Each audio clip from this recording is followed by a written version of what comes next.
హిందువులలోనే అంటే హిందువులలో కొందరు మీది తక్కువ కులం మాది ఎక్కువ కులం అని చెప్పడం వల్ల కూడా సనాతన ధర్మం మీద దేవాలయాల మీద దాడులు జరిగినప్పుడు హిందువులు కూడా ముందుకు రావట్లేదు సపోర్ట్ చేయడానికి అని వార్తలు వస్తున్నాయి. ఎంతవరకు నిజం అంటారు?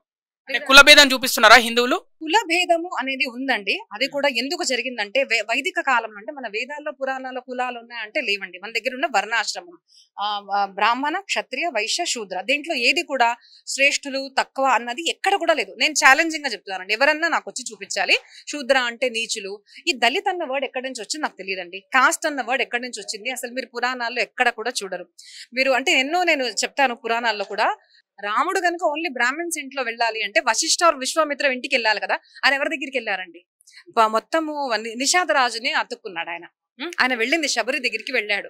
ఆయన రోజు ఉన్న వనవాసంలో అందరూ వనవాసీయులు అంటే not even Shudras, below Shudras అంటాం ఇప్పుడు మనము చూస్తే కాస్ట్ పరంగా, వాళ్ళతో మాట్లాడారు ఆయన. వాళ్ళని ఆలింగనం చేసుకున్నారు, వాళ్ళు తెచ్చిన ఫుడ్ తిన్నారు.